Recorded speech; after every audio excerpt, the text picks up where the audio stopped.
Hey guys, it's your boy Holistic Health of Harry. I've got a new webcam, so hopefully the quality of the image will look better. Microphone's working good. And yeah, today I want to talk a little bit about powerful health protocols, how they tie into trauma, and just discoveries I've been making in the past few weeks that I'd like to solidify by sharing. For me, teaching is one of the best methods. Sharing what I know is one of the best methods to help me explain my own process and things I'm discovering. So, with that being said, trauma, which everyone is subject to quite high levels, to be honest, in this crazy universe, from birth to parents to school to everyone doing the same thing. Traumas are it applies to all humans. And not to exaggerate, but most people are still asleep within the stream and suffering, as the Buddha said. Life is suffering unless you wake up. And that's the journey. And the thing is, when we all get traumatized, like I said, it happens from birth. Depending on the luck, the destiny of what you've chosen with your parents, trauma can be very severe. Actually, the luckiest of all of us are the ones that get traumatized the most, because you need trauma to be that bad to either to have the straw break the camel's back to really go for it. But sometimes you can get by when it's not too bad. So first of all, being really trauma is really good. But there's levels, obviously. And like I said, everyone has trauma. What happens when we receive trauma from birth, and as we get more severe trauma, is the soul, or one of the bodies they call in yoga, but I feel it's the soul. I don't want to argue semantics, gets kicked out somewhat of the body as you go through your traumas in life from birth to childhood to teenager to adult. The spiritual body, the soul, gets kicked out of the body. This is a mechanism of safety protection created by God. Because eventually, when you die here, your soul completely leaves your body. But in the meantime, trauma is a response that God's created where the soul doesn't feel safe to be fully centered and grounded within the body. I'm sure many of you watching this have had experiences with psychedelic medicine, doing yoga, qigong, or when you've had a day when you're just socializing and everything's going perfect, when you felt completely centered and grounded in your body for minutes, maybe days at a time. It's a pretty nice feeling. It's that comparison that gives us the knowledge that trauma, the level of trauma the level of trauma you received, and a lot of trauma, of course, is self-created. No one's to blame here. Everything's perfect. But the level of trauma determines one way to determine level of trauma is to determine to yourself how outside of your body actually are you sitting. Like, it's not a game of how much to other people, but yes, I feel it for myself. My soul feels very wonky and off-center in your body. Everyone's does. I learned a lot of lessons from doing Vipassana meditation, doing those 10-day Vipassana meditation retreats, where you basically spend so much time meditating 10 hours a day for 10 days. No joke, 10 hours a day meditation for 10 days, pretty intense. But you spend so much time concentrating on breath and then going through a body scan meditation with feeling sensations. But the main power is when you focus and tune in, you go through every single dilation of your body. You scan the body meticulously using the power of the concentration you built up. And what this does is this intensified body scan meditation, you 10 hours a day, 10 days in a row. It slowly and then quickly starts pulling the soul that is wonky back, grounded and centered into perfection in the body. Now, I've done 3 Vipassana meditation retreats. I'll keep doing them as much as possible in my life. And I remember for the second and third, I was a collector, not only of my own experience, I was so keen to find out other people's experiences. I've always been like this because I'm an explorer of the things that I'm presenting to you. That trauma kicks you out of your body and how wonky you sit in your body is a delineation and proof of how traumatized you are. So anyway, when you do the 10-day fascination treatment, by the day, most people, they do it, stick to the process by day 6, 7, 8, will have pretty crazy experiences where you'll feel the power of your own body. And the reason why is because you're getting kicked back into your soul is starting to get centered, more centered and more centered and more centered back into the body because you're spending so much time tuned into the body scan meditation with concentration that you build up through breath.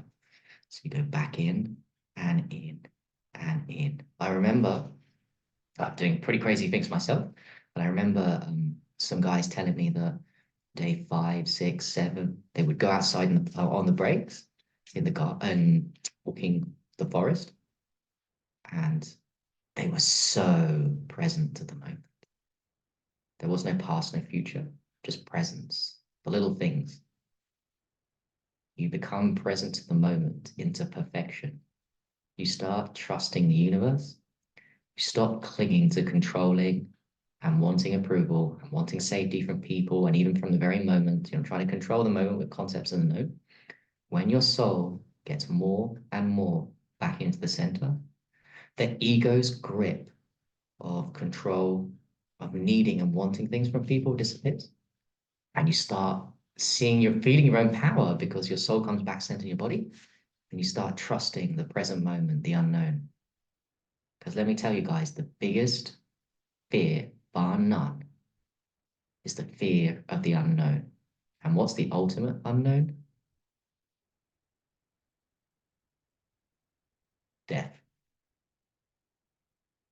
Unknown is uncomfortable. But the thing is, everyone watching this has already moved from apathy, from hitting rock bottom, to the unknown of changing your personality, getting good habits, lots of good habits.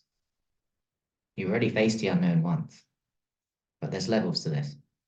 And the unknown is scary. And the way that happens, the way to do it is to build trust and move that soul back into your body piece by piece. And there's many techniques actually that you can do. Physical health protocols, very powerful ones that can move you back into your body. And that's kind of what I want to talk about here. Some powerful health therapies that can move you, that I've noticed move you back into your body. So, number one, your diet. Now, I'm not a stickler for what diet works for you. I believe carnivore meat can work for people. I believe fruitarianism is great.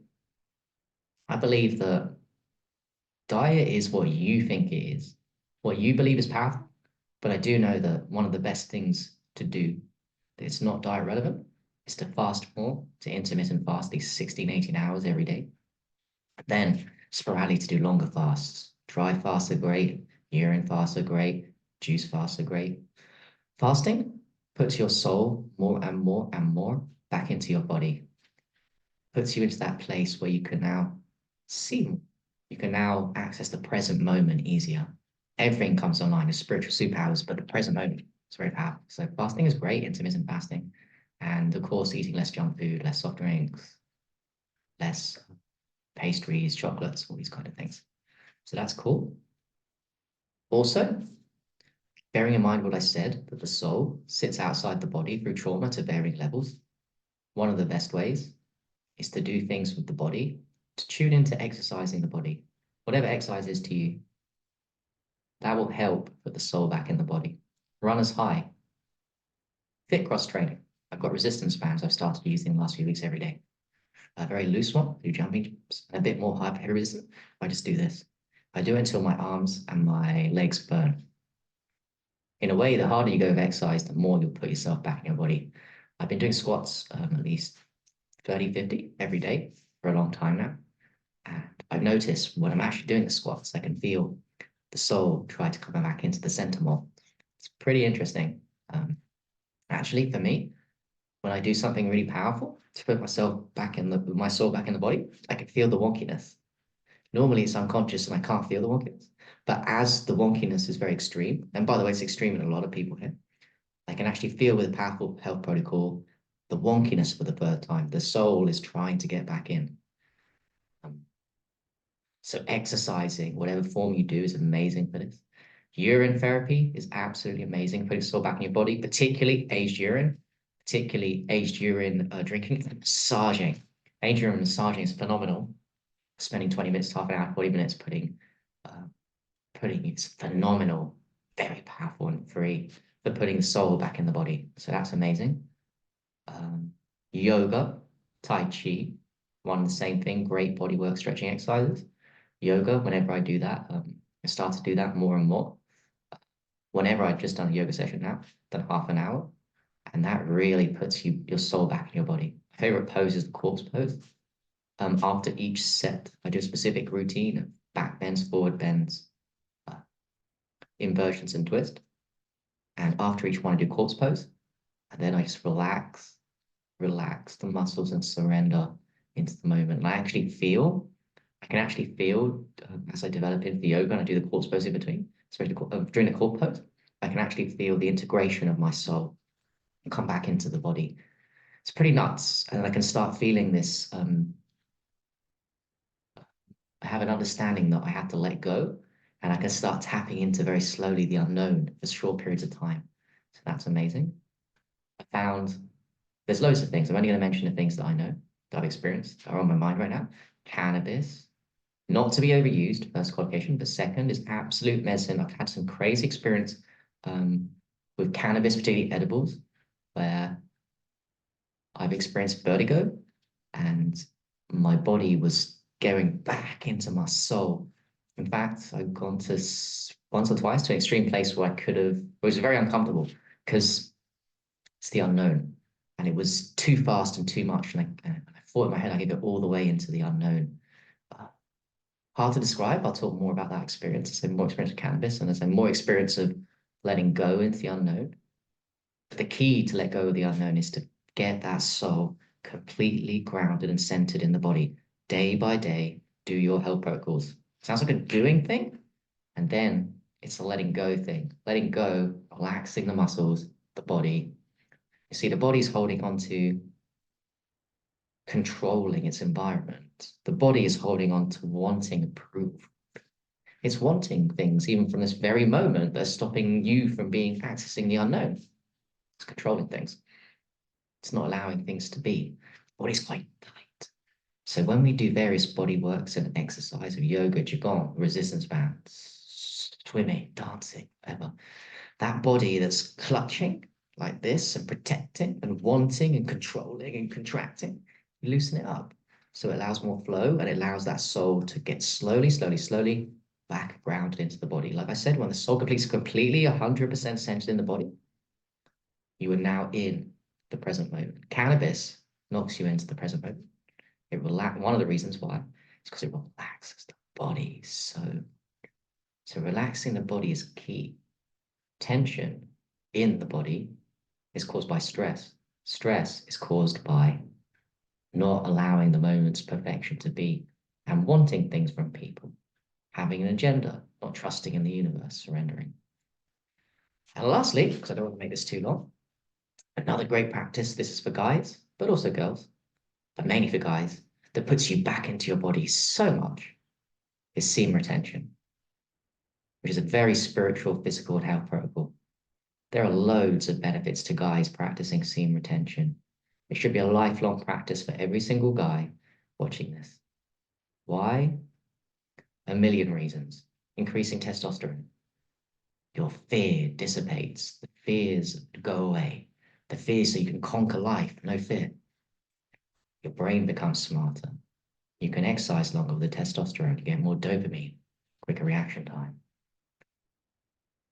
There's so many reasons to do semen retention, but the main one that I figured out, I don't hear a lot of people talking about it, so I want to share with you, is that semen retention, day by day that you do it, puts your soul, which everyone is out of whack, because no one, or not no one, but a lot of people watching this still aren't living in the eternal present 24/7, and nor am I.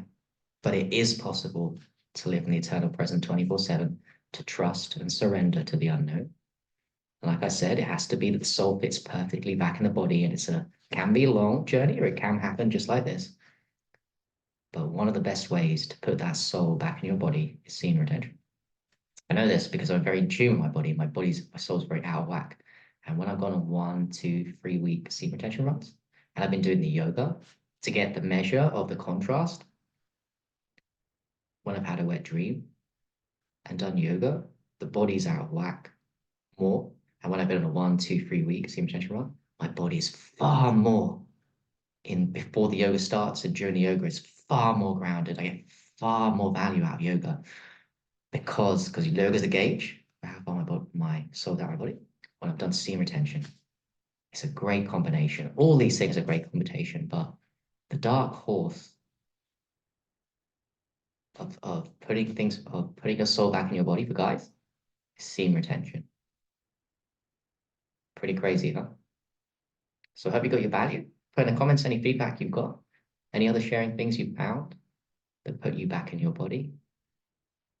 Just let me know what you make of these videos, because I'll be doing more and more short ones, the things I'm discovering and learning, angles that I've just never heard people talk about.